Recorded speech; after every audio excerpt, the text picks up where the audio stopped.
अजून काहीतरी अपुरं आहे, मला काहीतरी वेगळं शिकायचं. मग शिवाजीनगरवरून मी चालत चालत चालत पेरुगेटला गेलो. मला अशी भीती वाटायला लागली की आता ते काय म्हणतात, ते हो म्हणतात की नाही म्हणतात, काहीच माहिती नाहीये. खाल्लं जेवलं वगैरे काहीच नव्हतं, पूर्ण दिवस काहीच नाही. सकाळपासून मी प्रवास करत होतो. एवढ्या मोठ्या गुरूंनी आपल्याला ऍक्सेप्ट करणं आणि गुरु म्हणून ती व्यक्ती आपल्याला लाभणं हे खूप तो जो आनंद आहे. हार्मोनियमला जर आपण बघायला गेलो तर त्याचा इतिहास कसा आहे? अशी काही लोक आहेत की त्यांना पुरस्कार सुद्धा पण त्यांच्या समोर झिरो आहे. गव्हर्नमेंटनी दखल घेतली पाहिजे अशा कलाकारांची, कारण असे कलाकार फक्त आपल्या भारतातच मिळते. ट्रू आर्ट आहे, खरं जो खरी जी कला आहे ती खरं भारतात मिळते आणि आपण गव्हर्नमेंट आपल्याला त्या मनाने खूप कमी पडतंय. तर रेकग्नेशन नाही दिलं तर ती कला सगळ्यांसमोर दिसणारच नाही. आताच वेट करायला होतात, तुमचं काही काम नाहीये पण 2-2 तास वेट करा, मग कला बाजूलाच राहिली. उस्ताद जी पण एकदम साध्या व्यक्तीला असं खांद्यावरती हात ठेवून बोलायचे, ते खरंच भारतरत्न आहे. त्यांना पुरस्काराची गरजच नाहीये. माणसांच्या मनांवर राज्य केलंय त्यांनी एवढं की भारतरत्न पण त्यांच्या समोर पिकाय. काही कलाकार घाबरतो, मला सपोर्ट नाहीये, ती हार्मोनियम आणि ती बॅक आणि मी, असा प्रवास मी नाही म्हटलं तरी 60 ते 70 खेडेगावात मी प्रवास केला.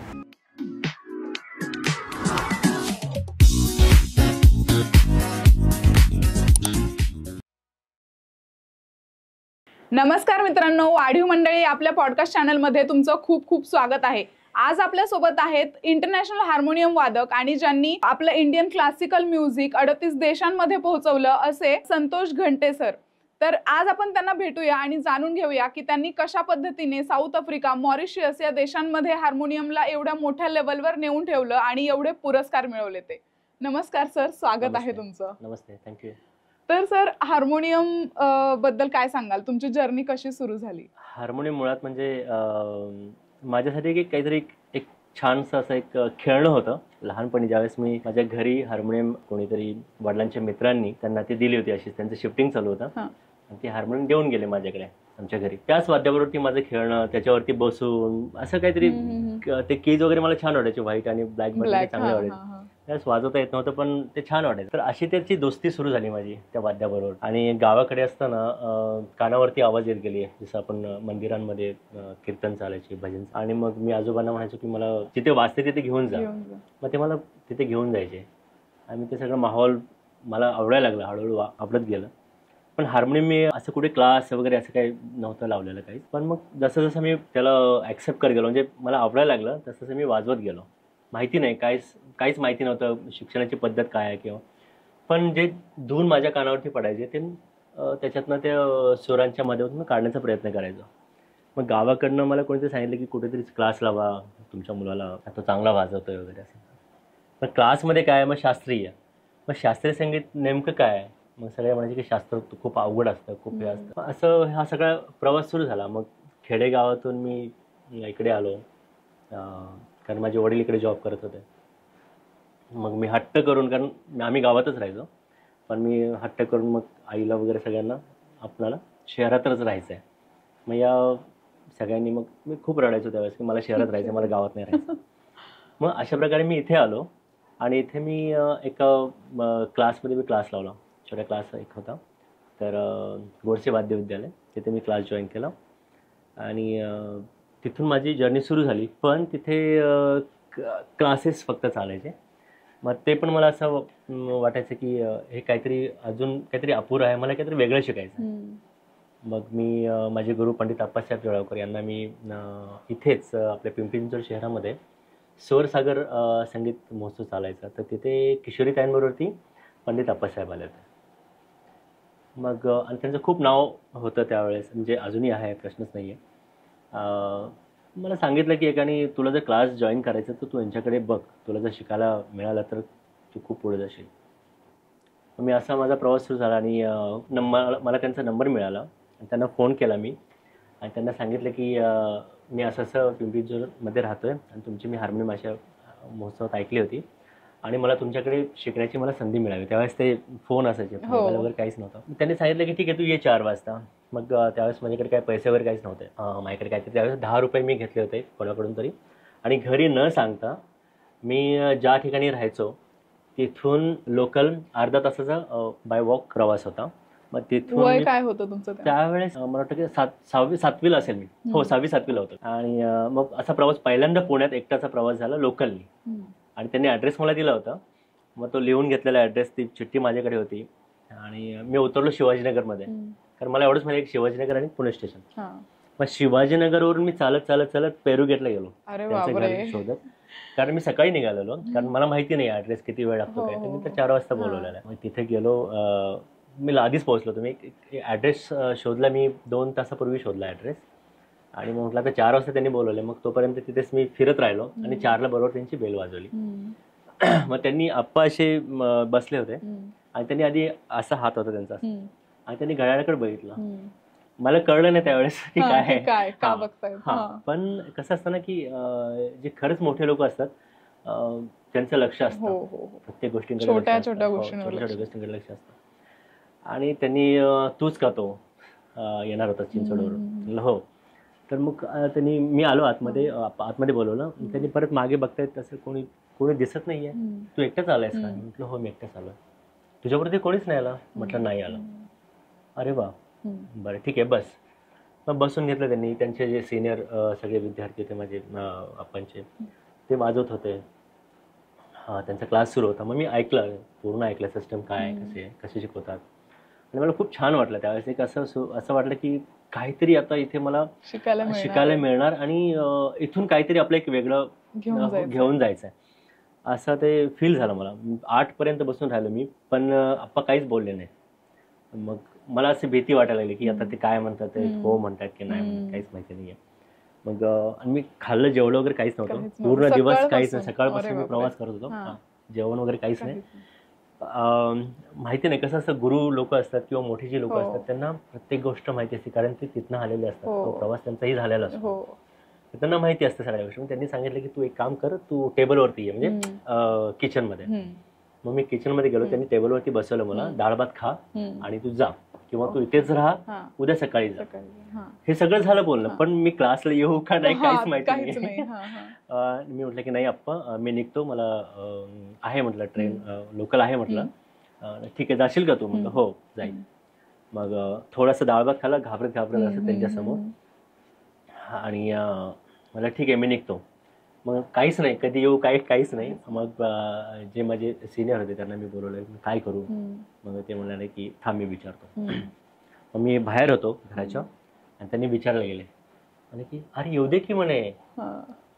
मी नाही कुठे म्हटलं, येऊ दे त्याला शिकायला, असं त्यांचा तो निरोप मला मिळाला.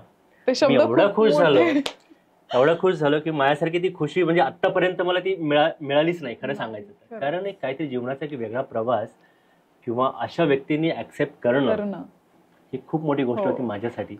कारण त्यावेळेस काहीच नव्हतं माझ्याकडे आणि शून्यातनं सगळा प्रवास असा सुरू झाला. तो तिथून ती जर्नी सुरू झाली. पण ते गुरूंनी आपल्याला, एवढ्या मोठ्या गुरूंनी आपल्याला ऍक्सेप्ट करणं आणि गुरु म्हणून ती व्यक्ती आपल्याला लाभणं हे खूप जो आनंद आहे तो खरंच नक्कीच.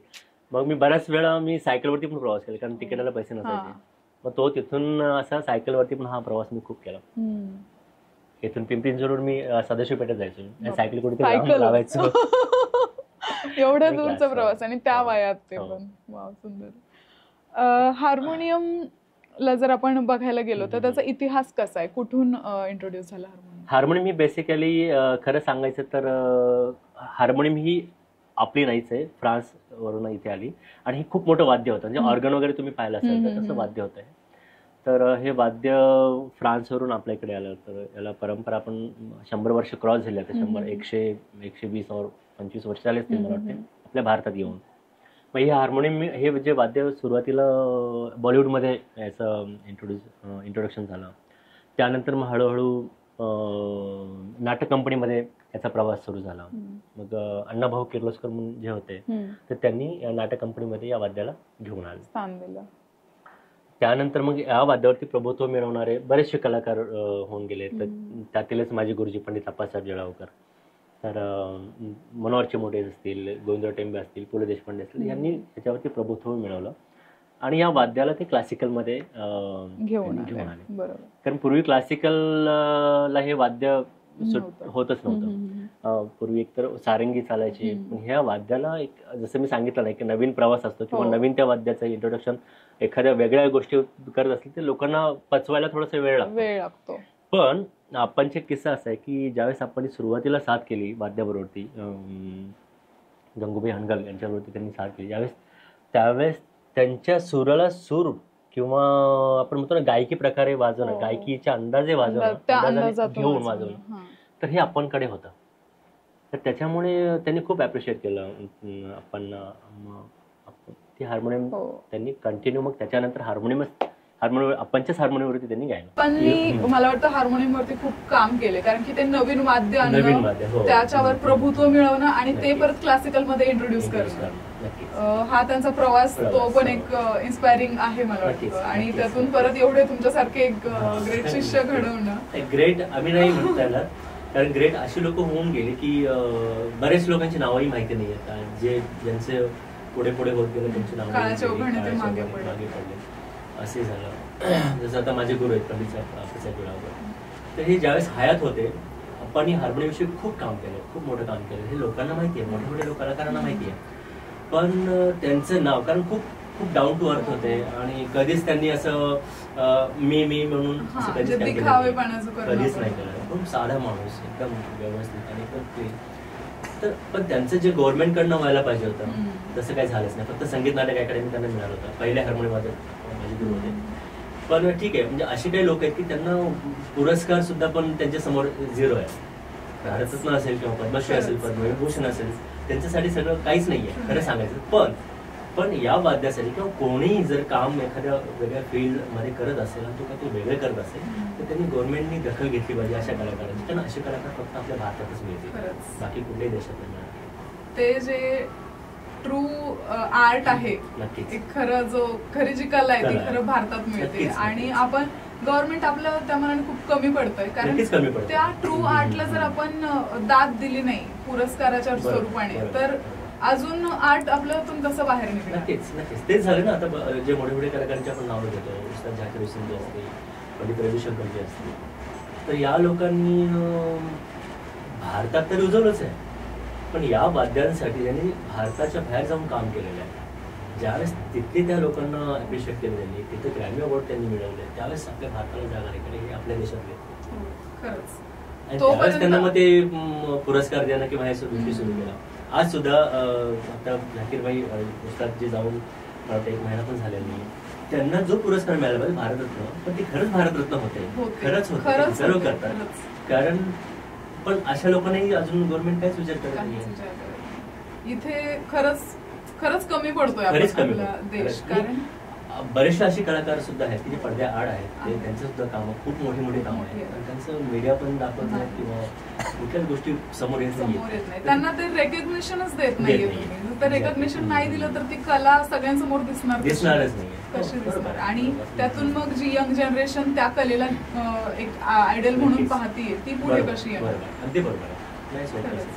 ह्या सगळ्या गोष्टी होत गेल्या आणि अजूनही तेच आहे. आणि अजून तर आपण आता बघतोय सगळं सर्कस चालू आहे, आपल्या राजकारण किंवा सगळं, आणि याच्यात कुठे आर्टिस्ट लोकांचं चालणार आहे, काय चालणार आहे, ही एक दुरावस्था आहे. आपली कला मागे पडत चालली या कारणाने. कारण आपल्याला फक्त कला मागे पडत नाही चाललेली, कला ही पुढेच चाललेली आहे, पण त्याची दखल घेणं खूप महत्वाचं. त्याची दखल घेणं महत्वाचं आहे, त्याची दखल घेतली जात नाही.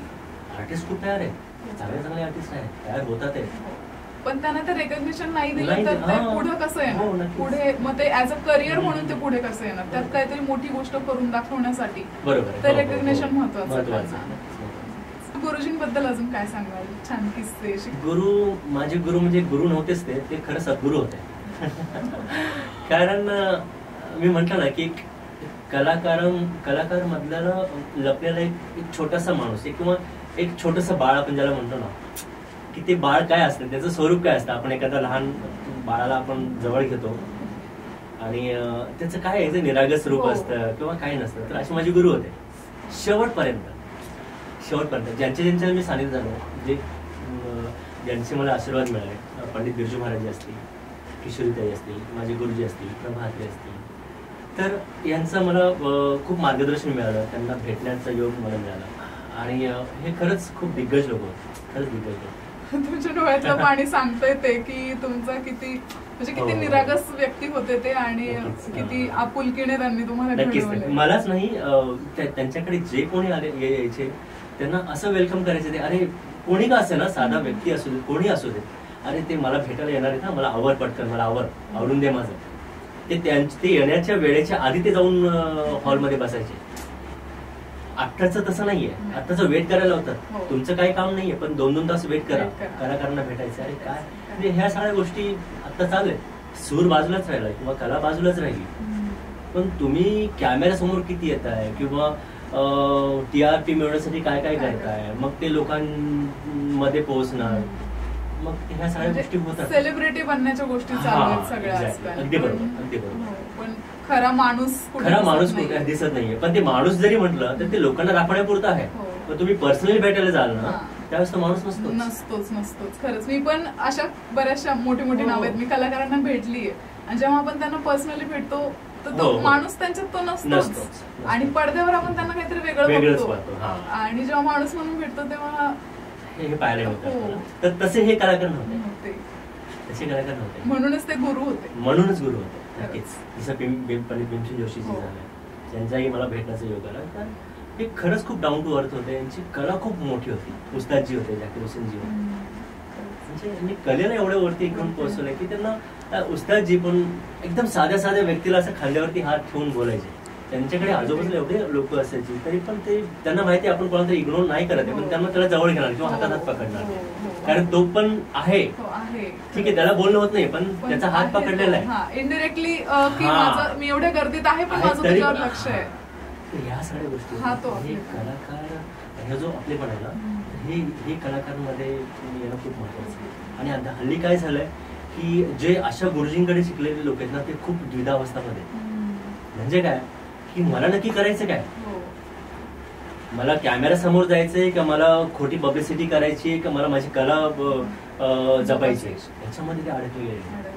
आणि आता काय झालं, ज्यांच्याकडे कमी आहे किंवा ज्यांच्याकडे जे दाखवण्याची गोष्ट आहे ना, ते पटकन दाखवून मोकळे होतात आणि शूट करणार किंवा ह्या सगळ्या गोष्टी करणार आणि ते व्हायरल होऊन जातात. व्हायरल होण्यासाठीच गोष्टी चालल्या. हे महत्वाचं पण आहे, पण मला हे म्हणायचंय की तुम्ही खरी कला काय आहे हे पण जगासमोर येणं गरजेचं आहे. येते नाही असं नाही, ते चुकत नाही, त्याला वेळ लागतो. पण कधी कधी एवढा वेळ लागतो की ती वेळ निघून गेलेली असते. जसं आता उस्तादजींचं जसं म्हटलं ना की ते खरंच भारतरत्न आहे, त्यांना पुरस्काराची गरजच नाहीये. माणसांच्या मनांवर राज्य केलंय त्यांनी एवढं की भारतरत्न पण त्यांच्यासमोर काहीच नाहीये. पण हे खरं भारताचं मोठेपण असणार आहे जर त्यांना भारतरत्न मिळालं. नक्कीच मोठं असे काही लोक आहेत आपल्याकडे, ते रेकॉग्निशन खूप महत्वाचं असं मला वाटतं. खूप मोठ्या माणसांसोबत, खूप मोठ्या गुरूंसोबत तुम्ही कामं केलेली आहेत. तुमची ही जर्नी कशी झाली की भारतात हार्मोनियमचं जे स्थान आहे ते तुम्ही परदेशापर्यंत कसं घेऊन गेलं? खरं सांगायचं तर आता जसं मी सांगितलं की परदेशातूनच हार्मोनियम आली, मी पुन्हा परत परदेशात घेऊन जातोय. कारण या जी जर्नी आहे, जसं मी सांगितलं की बॉलिवूड, मग नाट्यसंगीत, मग क्लासिकल, मग लाईट म्युझिक, ह्या सगळ्या गोष्टी त्याच्यातनं वाजवता येतात आणि त्याच ताकदीने कलाकार वाजवतात. तर हार्मोनियम हा विषय म्हटलं तर जसं मी सांगितलं की अजूनही मला वाटतं आकाशवाणीला परमिशन नाही आहे ॲज अ सोलो इन्स्ट्रुमेंट. तर आपण भरपूर बऱ्याच लोकांनी त्याच्यावरती वाद निर्माण केला होता की या वाद्याला तुम्ही परमिशन द्या आकाशवाणीसाठी. आकाशवाणीमध्ये सुद्धा हार्मोनियम या विषयाला फक्त संगतीचं वाद्य म्हणून परमिशन दिलेलं आहे, मुख्य वादून अजून परमिशन नाही. पण ते द्यायला काहीच हरकत नाही आता, कारण आज घराघरात हार्मोनियम आहे, प्रत्येक क्षेत्रामध्ये आज हार्मोनियम घेऊनच काम केलं जातं. पण तसं नाहीये आणि त्याच्यावरती पुढे जाऊन काम करणार पण तसं कोणी नाहीये. जरी काम करत असेल तर मग त्याला काहीतरी वेगळं समजणार किंवा असे काही लोक होऊन गेले आपले, मी नावं नाही घेत आहे, त्यांनी करण्याचा प्रयत्न केला, एक विरुद्ध दिशेला जाऊन काम करण्याचा प्रयत्न केला, पण त्यांना ते वाळे टाकण्यात आलं किंवा त्याच्यानंतर ते पुढे दिसलीच नाही, असे झालं. त्यामुळे काय होतं की नवीन कलाकार घाबरतो की आपलं नक्की काय करायचं, मला सपोर्ट नाहीये आणि मला कलेवरतीच माझा उदरनिर्वाह चालवायचं जर असेल तर मग खोट्या गोष्टी सुद्धा पसून घ्याव्या लागतात, ते ऍक्सेप्ट करावं लागतं, कारण पुढे जायचंय, त्यात करिअर करायचंय किंवा घरचं सगळं चालवायचंय. आणि ह्या गोष्टी होत गेल्या. आणि आता नवीन जनरेशन जर आपण पाहायला गेलं तर खूप मुलं शिकतात, त्यांना त्याच्यात करिअर करायचं आहे, फक्त करिअर करायचंय, शिकायचंय, पण त्यांना हे माहिती नाही की पुढे जाऊन काय संकट काय आहे. करायचं. तुमचा हा प्रवास कसा झाला, म्हणजे एक गावातून ते हा. परदेशात, ही जर्नी कशी तुम्ही? हा, जसं मी आता हार्मोनियम हा वाद्य घेऊन मी प्रवास केला. सुरुवातीला मी म्हटलं मला काहीतरी वेगळं करायचं किंवा तिथे वेगळं करायचं म्हणून मी मुंबईला गेलो. मग काही इंडस्ट्रीमध्ये मी छोटे मोठे कामे मिळाली, तिथे केली, पण मला दुसरीच कामे मिळायची. हे वाद्य राहायला बाजूलाच, पण दुसरीच कामे मिळायची. मग म्हटलं की नाही, मला जे माझ्या गुरुजींनी दिलेलं आहे किंवा जे शिकलेलं आहे मला त्याला घेऊन पुढे जायचं. परत मी पुण्यात आलो आणि खूप फ्रस्ट्रेशन आलं असं की करायचं काय नाही. ठीक आहे, फक्त हार्मोनियम घेऊन मग मी प्रवास सुरू केला ग्रामीण भागात. काय होईल ते होईल. माझ्याकडे बॅग होती ट्रॉलीची, ती हार्मोनियम आणि ती बॅग आणि मी, असा प्रवास मी नाही म्हटलं तरी 60 ते 70 खेडेगावात मी प्रवास केला. काही जण म्हणायची तुम्ही जादू करता का, तो काय करता का, ते बॉक्सच होतं. तर असे मग मी गावात जाऊन प्रत्येक गावात स्कूलमध्ये आधी व्हिजिट केलं की त्यांना मी सांगितलं माझं इंट्रोडक्शन की असं मी काम करतो. त्यांनी खूप ॲप्रिशिएट केलं. त्यांनी मग ते जिल्हा परिषद शाळा कशा असतात, मग सगळ्या मुलांना समोर बसवणं, सगळ्या हार्मोनियमविषयी मी त्यांना सांगणं, बेसिक माहिती त्यांना देणं किंवा हार्मोनियम वाद्य नक्की काय आहे म्हणजे थोडीशी जाणकारी देणं. तर ह्या गोष्टी मी सुरू केल्या आणि ते मुलांना खूप आवडत गेलं, शिक्षकांना आवडत गेलं. तर माझ्याकडे अजूनही त्यांनी लेटर दिलेले, माझ्याकडे अजून आहेत ते लेटर्स सगळे, प्रत्येक शाळेचे लेटर आहेत. किंवा गावागावात सरपंचांना जाऊन भेटून ते गाव ते पार म्हणायचे त्याला, तर तिथे जाऊन मग सगळे संध्याकाळी ते चौऱ्यावरती यायचे, पारावरती जमायचे सगळे. मग तिथे कोण मग अरे असं कोणीतरी पुण्यातनं आलेला मुलगा, मग ते स्पीकर वगैरे त्याला माईक वगैरे द्यायचे. ते सगळं असा माहोल जमवायचा. तरी असं 60 खेडेगावात मी प्रवास सुरू केला हार्मोनियमचा. आणि मग असा प्रवास सुरू करत करत करत मी पुण्यापर्यंत इथे आलो आणि मग एक संधी मला मिळाली. पहिली माझा देश होता मॉरिशियस. तिथे मला पहिली संधी मिळाली. मॉरिशियसमध्ये गेलो मी आणि तिथे परफॉर्म केला मी. एम्बेसीमध्ये तिथे परफॉर्मन्स केला. एम्बेसीमध्ये परफॉर्मन्स केला. त्यानंतर मी तिथलं एक रेडिओ चॅनल आहे, तिथे पण मी हे दिलं, इंटरव्ह्यू दिला होता. सुरुवातीचा पहिला इंटरव्ह्यू सगळं पहिलं माझं बाहेर देशातच झालेलं. सुरुवात माझी बाहेर देशातूनच झालेली आहे. हे चांगलं पण आहे आणि हे दुःखद पण आहे. हा, तर मग मी असं मॉरिशसला पुण्यात आलो परफॉर्मन्ससाठी. त्याच्यानंतर पुन्हा परत गेलो त्याच कंट्रीमध्ये बरोड्यात आलो. मग तिथून माझा असा सगळा विदेशांचा प्रवास सुरू झाला. मग मी कॉन्टॅक्ट करत गेलो आणि लोकांनी ॲक्सेप्ट केलं. मग मी वेबसाईट बनवली. माझे एक मित्र आहे, त्यांनी मला वेबसाईट बनवून दिली की अरे तुझी वेबसाईट पाहिजे आता, कारण तुझा आता प्रवास सुरू झालेला आहे. मग मी वेबसाईट तयार केली कारण काय सगळं नवीन माझ्यासाठी. आणि तसं कॉन्टॅक्ट पण मिळत गेले. मग युरोपमध्ये भरपूर फिरलो मी, इव्हन गल्फ कंट्रीजमध्ये भरपूर फिरण्यात आलं माझं. असे जवळजवळ 37 ते 38 कंट्रीजमध्ये हार्मोनियम ॲज अ सोलो म्हणून जसं मी गावातून प्रवास सुरू केला तसंच त्याच 3 बॅग, एक कपड्याची बॅग, एक हार्मोनियम आणि मी, बस एवढंच, काही नाही. तर असा प्रवास. पण हा प्रवास बघायला गेलं तर तुम्ही मॉरिशस मध्ये एकच परफॉर्मन्स केला. त्या एका परफॉर्मन्सवर तुम्हाला परत 2 परफॉर्मन्स म्हणजे त्याच्यावर तुम्हाला परत बोलवण्यात आलं दुसऱ्या देशात. आणि त्या परफॉर्मन्स वरून तुम्हाला इतर देशांनी बोलवलं, कॉन्टॅक्ट मिळत गेले. पण तेच तुम्ही भारतात तुम्ही गावागावात जाऊन जनजागृती करायचा प्रयत्न केला. भारतातही तुम्ही हे केलं. सुरुवात म्हणजे खेडेगावातूनच सुरू झाली. पण स्टील त्या देशाने एका परफॉर्मन्स मध्ये तुम्हाला परत एकदा बोलवलं. नक्कीच. आणि असे बरेचसे देश आहेत की त्यांनी परत बोलवले. आणि मग मी अशा देशात आता आहे की गेली 2 वर्ष मी राहतोय बार्सेलोना, स्पेनमध्ये. आणि तिथे मी आता वर्कशॉप वगैरे सुरू केले की त्या लोकांना हार्मोनियम हा विषय घेऊन ते शिकवतो. जे काही विद्यार्थी येतील त्यांना शिकवतो. नाही म्हटलं तरी एका वर्कशॉपला 12, 13, 15 विद्यार्थी असतात. असे बरेच ठिकाणी. रोम आहे, त्याच्यानंतर इटलीमध्ये बलोनिया आहे, विचेन्झा आहे, स्वित्झर्लंडमध्ये आहे, झुरिक आहे, जिनेवा आहे. असे काही त्याच्यामध्ये जाऊन मी तिथे धडे देतो. अप्रतिम प्रवास आहे तुमचा. बोलत राहा, तेवढं कमीच वाटतं. नक्कीच. आयुष्य खूप मोठं आहे. आणि प्रत्येक कलाकाराला मला हे एवढंच माहिती होती की तुला कलाकार बनायचं असेल संतोष तर तुला खडतर प्रवास हा करण्याच आहे, त्याला काहीच ऑप्शन नाही. आणि अजून सुद्धा तो प्रवास संपलेला नाहीये. अजून सुद्धा जसं मी आता सांगितलं ना की काही लोक इझिली निघून जातात, काही लोक हळूहळू जातात. ठीक आहे, मला ते मान्य आहे. मी दुःखी कुठेच नाही. मला कुठल्याच कंट्रीने मला कमी पडू दिलेलं नाहीये. आणि आज जे काय आहे ते लोकांचं प्रेम आहे, कलाकारांचा आशीर्वाद आहे. आणि आईवडिलांचा आशीर्वाद आहे. कलेला दिलेली ताद आहे लोकांनी. नक्कीच. आणि खडतर प्रवासातून जायचं म्हणाल तर ते घाव सोसूनच तर मूर्ती बनते, तयार होते. नक्कीच हे खरंच महत्वाचं आहे. आणि मी आत्ताच्या मुलांना तेच सांगेन की आता आपण बघतो की टीव्हीवरती अरे हा किती भारी गातात किंवा ते काय काय लोकांना देणं असतं, तो भाग वेगळा.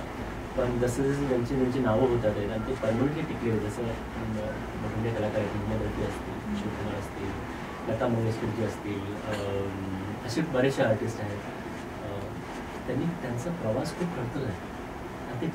ज्यांचं जेवढं खडतर प्रवास आहे ते तेवढं उंचीवर गेले आणि टिकले. त्यांचं नाव अजून सुद्धा आपण पण आता बघा 10 वर्ष किती गायक आले, त्यांचं नाव आलं पण आणि गेलं पण. तो प्रवास करणंच आहे तुम्हाला. टिकायचा असेल तर तो प्रवास करणं गरजेचं. जर टिकायचं नसेल, शॉर्ट टाइम साठी जर तुम्हाला करायचं असेल तर तुम्ही करू शकता. म्हणजे टाइमपास म्हणून करून डायरेक्ट नाव होतं आणि असे लोक करतात. आपण गेल्यानंतरही लोकांनी आपलं नाव घेणं हे खूप महत्वाचं. हे त्या खडतर प्रवासातूनच येतच. हा, हे महत्वाचं. त्याच्यात बऱ्याचशा गोष्टी, अपमान होतो तुमचा, ते अपमान सहन करण्याची ताकद तुम्हाला मिळाली पाहिजे. तुम्ही धडपडता, पडता, लागता, तुम्हाला काटा रुतला पाहिजे, काच रुतली पाहिजे, सगळ्या गोष्टी झाल्या पाहिजे, झाल्याच पाहिजे, तो त्रास झाला पाहिजे, तर तो कलाकार बनतो. आणि तो चारही अँगलने तो विचार करतो आणि सगळ्यांचा विचार करतो. तेव्हा तो डाऊन टू अर्थ. एक सोलोइस्ट म्हणून काम करताना कोणते चॅलेंजेस येतात? हेच ना. हा, नक्कीच. काही लोकांना अजून सुद्धा काही लोक मला असं विचारतात किंवा बोलतात, अहो सोलो हार्मोनियम कोणी ऐकत नाही हो, असं बोलतात. कारण त्यांना माहितच नाही सोलो हार्मोनियम मध्ये काय काय प्रकार केले जातात. किंवा जसं मी सांगितलं मग अशी स्टोरीज तयार करणं, याच्यामध्ये तुम्ही लोकांना कुठल्या प्रकारे ऐकतात. जर तुम्ही नुसतंच राग ऐकवत गेले, नुसतं शास्त्रीय ऐकत गेलं तर, आणि काय एक्सप्रेशन काहीच नाहीये, तर ते लोकांना बोरच होणार आहे. मग कोणीतरी तसं ऐकलेलं असतं, तसं वादन ऐकलेलं असतं कोणाचं तरी, आणि मग त्यांना शास्त्रीय हार्मोनियम नाही ऐकणार कोणी. मग तुम्ही गाणं म्हणा किंवा मग तुम्ही ग्रुप घ्या तुमचा किंवा मग असं काहीतरी करा. तर असं आहे.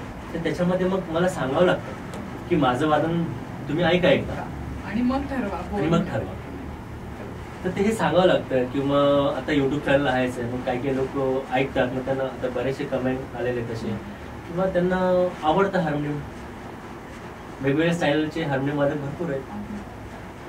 जसं गायकी अंगाने वाजवणारे वेगळे आहेत, इन्स्ट्रुमेंटल अंगाने वाजवणारे वेगळे आहेत. प्रत्येकाचा एक क्राऊड बनलेला आहे, प्रत्येकाचा क्राऊड आहे, ती स्टाईल आहे.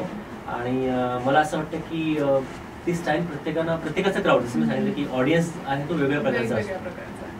मग त्या कलाकाराला एक आपलं वादन किती चांगलं आहे किंवा काय आहे हे पटवून देणं हे खूप महत्त्वाचं असतं. म्हणजे कुठलाही कलाकार समोरच्याला आवडेल अशा पद्धतीने ऐकवता आलं पाहिजे. नक्कीच. तर तुमच्या कलेची परीक्षा आहे. नक्कीच परीक्षा आहे. जर त्याला बोर वाटलं तर आपण कमी पडलो. नक्कीच. आणि एखादं वाद्य 40 मिनिटं किंवा 1 तास आणि एकच वाद्य आहे, हे खूप चॅलेंजिंग आहे, खूप मोठी गोष्ट आहे. पण हेच सांगितलं की स्टोऱ्या तयार करणं क्लासिकल मध्येच एखादा राग बेसच त्यांना नंतर सांगा की हा राग वाजवला मी, त्यांना अरे वा क्या बात आहे, असं क्लासिकल नाही, असं वादन मी पहिल्यांदा ऐकलं. असे कित्येक मला कमेंट्स मिळालेले की असं क्लासिकल वादन किंवा असं हार्मोनियम वादन मी पहिल्यांदा ऐकलं. अशी भरपूर मला दाद मिळाली. खूप लोकांनी माझी स्तुती केलेली आहे. बस त्यांचाच आशीर्वाद घेऊन मी आज पुढे चाललोय. आणि तुमच्यासारख्यांचं योगदान आहे. कुठेतरी दाद मिळते की अरे हा कॅमेरा समोर घेणं किंवा त्यांना सांगणं किंवा मुलांसाठी काहीतरी देणं, बस हे चालू आहे सगळ्यांचे आशीर्वाद. तर तुम्ही नवीन जे कलाकार येत आहेत इंडस्ट्रीमध्ये त्यांच्यासाठी संस्था चालवता, तर तिथल्या फायनान्शियल गोष्टी कशा मॅनेज होतात मग? फायनान्शियल गोष्टी हे खूप महत्वाचं आहे. कारण प्रत्येक कार्य जर करायचं असेल तर आपल्याला तिथे पैसा येतोच. मग साऊंड सिस्टीम असेल किंवा स्टेज असेल किंवा डेकोरेशन असेल, बऱ्याचशा गोष्टी आल्या, कलाकारांचं मॅनेजमेंट असेल, हॉटेल बुकिंग असेल, त्यांचं पेमेंट झालं, तर ह्या सगळ्या गोष्टी मॅनेज करता करता नाकीनऊ येतं. बरेचसे संस्था चालक असे आहेत की त्यांनी ते संस्था बंद केलेल्या आहेत कारण ह्या गोष्टी मॅनेज होत नाहीयेत. आणि बरेचसे आपले उद्योगपती असतील किंवा जे देणगीदार असतील, तर त्यांनी एक आपली धरोहर त्यांनी त्या संस्थेकडे न बघता किंवा त्यांनी त्या पर्सनल व्यक्तीकडे न बघता त्यांनी त्या कार्याकडे बघितलं पाहिजे आणि त्यांनी ते आपल्या भारताची धरोहर बघितली पाहिजे, आपल्या भारताची संस्कृती बघितली पाहिजे आणि जे संस्कृतीसाठी काम करतंय तर अशा लोकांना त्यांनी खरंच मदत केली पाहिजे असं मला वाटतं. कारण जर त्यांनी मदत केली तर आमच्यासारख्या ज्या संस्था आहेत, ज्याच्या बाकीच्या काही संस्था आहेत, तर ते या कार्याला आणखीन पुढे घेऊन जाऊ शकतील आणि अशा कलाकारांना बोलवतील, अशा कलाकारांना इन्व्हाइट करून त्यांचं पेमेंट करतील आणि पुढे हे कार्य चालू राहील. आपलं हे भारतीय धरोहर पुढे नेण्याचं कार्य नक्कीच. आणि पैशाशिवाय कुठलीच गोष्ट होत नाही होत. आणि एखादा कलाकार जर त्या कलेसाठी करत असेल तर तो कलाकार ऑलरेडी त्याच्याकडे एवढा पैसा नसतो, कारण तो कसं तरी मॅनेज करत त्याला ते करायचंय.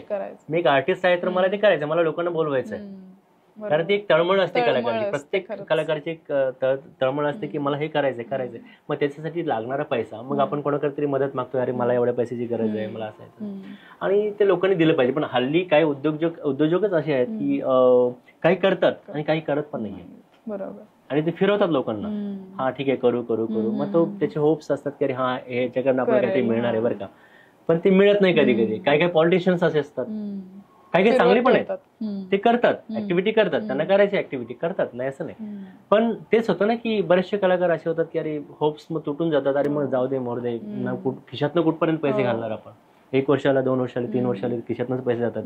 पण पैसे एवढे असं नाही की बाबा 5-10 हजार रुपये जातात, डायरेक्ट 50,000 1-2 लाख रुपये जाऊ शकतात तुमच्या खिशात. तर हे सगळं मॅनेज करणं खूप अवघड. आजकाल आपण जे दहीहंडी म्हणा किंवा काय याच्या निमित्ताने बरेचसे ऑर्केस्ट्राज होताना पाहतो. हो. पण अशा शास्त्रीय संगीतासाठी आपण कधी बघत नाही एवढं. नाही, कारण ते एक आहे, तो एक पॉइंट आहे. तेच होतं की दहीहंड्या वगैरे बघा, ती आपल्या संस्कृतीचाच भाग आहे नक्कीच, पण तुम्ही करा, त्यालाही मदत करा, पण तुम्ही ह्यालाही बघा ना, बॅलन्स राहू देत, बॅलन्स राहायला पाहिजे. कारण आपण नको त्या गोष्टींना खूप वाढीव करतो आणि ह्या गोष्टींना आपण महत्व दिलं जात नाहीये. पण ह्या गोष्टींसाठी खरं ज्यांच्याकडे आहे त्यांनी मदत करावी असं माझं एक प्रामाणिकपणे मत आहे. तुमच्याकडे नाहीये नका करू मदत, तुम्ही प्रोग्रामला या, बसा, ऐका, ती सुद्धा एक मदत आहे. पण तुम्ही जर करू शकता, आपल्या भारतीय संस्कृतीसाठी करू शकता, आपल्या भारतासाठी करू शकता, आणि भारतासाठीच काम आहे, कोणाच्या एका पर्सनल व्यक्तीसाठी नाहीये, देशासाठीच काम आहे. जे काय आज ऑर्गनायझर आहेत स्पेशली क्लासिकल साठी करतात आहेत, तर त्यांना मदत केलीच पाहिजे असं माझं एक म्हणणं आहे. देशहिताचं काम आहे, देशहिताचं काय, कारण आज आपल्याकडे शिकायला येणारे भारतीय विदेशी खूप लोक आहेत. आपण बघतो काही संस्था अशा आहेत, भोपाळमध्ये असतील, आपल्या पुण्यामध्ये असतील, काही संस्था अशा आहेत की त्यांच्याकडे शिकतात आहेत. माझ्याकडे काही विद्यार्थी शिकतात आहेत दुसऱ्या देशात येणार. तर आपल्या देशाची किंमत आपण आधी केली पाहिजे, आपल्या कलेची किंमत आपण आधी केली पाहिजे, आपल्या लोकांची किंमत आपण आधी केली पाहिजे, हे खूप महत्त्वाचं. आणि जे शून्यातून कलाकार वर येऊ पाहतायत त्यांनी तुमच्या संस्थेसोबत कसं जोडलं जावं? त्यांनी जे लोकांना माहिती आहे की ही संस्था अशी काम करते, ते लोक जोडले जातात ऑटोमॅटिकली की मला एक स्टेज मिळावं किंवा मला संधी मिळेल का. मग तेच होतं ना की आता काही भारतातनं कोलकाता असेल किंवा बरेच राज्यातून काही मंडळी मला जे आपला अप्रोच होतात तर त्यांच्यासाठी मला विचार करावा लागतो. एखाद्या कलाकाराला जर बोलवायचं असेल तर त्याच्या मागे खर्च नाही म्हटलं तरी त्याचं मानधन मिनिमम 15,000, कमीत कमी 15,000 ते 10,000 रुपये एक अपकमिंग आर्टिस्ट जरी असेल तर त्याला देणं गरजेचंच आहे. तो त्यालाही वेळ आहे, त्याचा एक्सपेन्स आहे. बरोबर. त्याच्यानंतर हॉटेलचा खर्च झाला, खाण्याचा खर्च झाला, तर हे खर्च होतातच. तर ते सगळं मॅनेज करावं लागतं. बरं, एक कलाकार नाही चालत, त्याच्याबरोबर साथीदार असतात, 2 कलाकार आणखीन असतात, म्हणजे कमीत कमी 3 कलाकार तर एका स्टेजवरती असतात. जर तुम्ही सोलो वाजत असाल तर मग 2 कलाकार असतात. मग प्रत्येकाचे जजमेंट किंवा मॅनेज हे सगळं करणं हे ऑर्गनायझरला खूप अवघड जातं. बरं, काही कलाकार असे असतात की आधी बोलतात की नाही आम्ही नक्कीच येऊ, पैशाची काय चिंता करू नका, नंतर पुन्हा तेच कलाकार परत नाराज पण होतात आणि मला दिलेच नाही म्हणून. बरोबर आहे, असे होतं. मिनिमम एक टोकन अमाऊंट तरी मिळालीच पाहिजे, मिळालीच पाहिजे. बरं, हल्ली अशी काय बघतो ना संस्था आहेत की माझ्याकडे या, वाजवा, आम्ही फुलाची पाकळी देऊ, म्हणजे ती पाकळी फुल नसतं, ते पाकळीच असते असं होतं. कारण त्याच्यावरती एक रॅशन सुद्धा होत नाही. एखादा आर्टिस्ट आपण रॅशन जर आपण बघायला गेलं तर ते सुद्धा होत नाही. मग असा कलाकार तुटतो ना. म्हणजे ऑर्गनायझर सुद्धा कळलं पाहिजे की तुमच्याकडे जर खरंच असेल तर त्या कलाकाराला बोलवतो मी, मान सन्मान नक्की द्या, पण त्याला त्याचं प्रॉपर एक मानधन मिळालं पाहिजे. नाहीतर खूप आज कलाकारांची दयनीय अवस्था आहे, पण ते सांगत नाहीत. कलाकार काही खोटे पण असतात, सांगत नाहीत, पुढे येत नाहीत, कारण त्यांना दाखवायचंच नाहीये खरी परिस्थिती. असंही होतं. खरंच.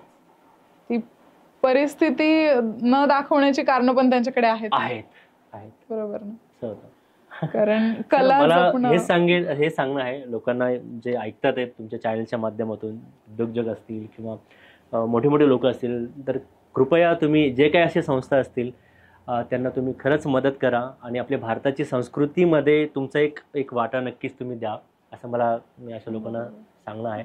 आणि मीडियाला पण मला खरंच असं वाटतं की मला ॲप्रिशिएशन म्हणजे मीडिया थ्रूच झालं खरं सांगायचं तर. कारण माझा एक छोटासा लेख, त्यांचं नाव सुनील लांडगे म्हणून आहे, त्यांचं नाव नक्की मी उल्लेख करेन, की त्यांनी मी छोटा होतो त्यावेळेस की अरे संतोष तुझा मला लेख करायचा म्हणून त्यांनी एक माझा फोटो आणि एक आर्टिकल केलं होतं. मी त्याच्यावरून मी असा विचार केला की मी काहीतरी करू शकतो. मला कारण मला फोटो आले माझ्या पेपरमध्ये, एक ते आनंद जो असतो appreciation जे असतं त्याला घेऊन मी बरेचसे काम करत गेलो. अरे मला हे पण करायचं, मला ते पण करायचं, का तर माझा पेपरमध्ये फोटो रेकग्नाइज त्या टायमिंगला ते असतं. पण जसं माणूस तो काम करत जातो त्याला कळतं की खरं जग काय. पण हे सुरुवातीला महत्वाचं होणं की मीडियावाले पण आत्ताचे मीडिया तसं मला पाहायला मिळत नाही. अशा लोकांना त्यांनी थोडंसं केलं पाहिजे, त्यांना पुढे आणलं पाहिजे. कारण मी नावं ठेवत नाही मीडियाला, पण कारण मी त्याच्या थ्रू झालेलो आहे. पण तो जो टायमिंग होता तर तो आत्ता दिसत नाही मला, आता तो दिसत नाहीये. तर कुठेतरी एक स्क्वेअर असला पाहिजे अशा अपकमिंग लोकांसाठी, एक थोडीशी जागा असली पाहिजे त्याच्यामध्ये आणि त्या लोकांना अप्रिशिएशन केलं गेलं पाहिजे. कारण की पेपरमध्ये नाव येणं ही खूप मोठी गोष्ट होती. हा, कारण अपकमिंग लोकांसाठी नक्कीच मोठी गोष्ट आहे. मला त्यावेळेस खूप वाटलं होतं. आता भरपूर मॅगझिन्स मध्ये माझे फोटो येतात, नाव असतं, हे सगळं होत जातं, ते ऑटोमॅटिकली होत जातं नंतर. पण त्या टायमिंगला ते होणं त्या कलाकारासाठी किंवा ते अपकमिंग जो कोणी असेल त्याच्यासाठी खूप महत्वाचं आहे. खरंच तुमची कलेला जपण्याची जी तळमळ आहे ती तुमच्या बोलण्यातून खूप जाणवते आणि आशा करते की खूप सारे उद्योजक जे असतील ते अशा संस्थांना मदत करतील आणि आपल्या भारतीय कलेला, आपल्या शास्त्रीय संगीताला पुढे आणण्यासाठी फुल न फुलाची पाकळी म्हणून नक्कीच मदत करतील. खूप छान वाटलं तुमच्यासोबत संवाद करून. Thank you so much. थँक्यू.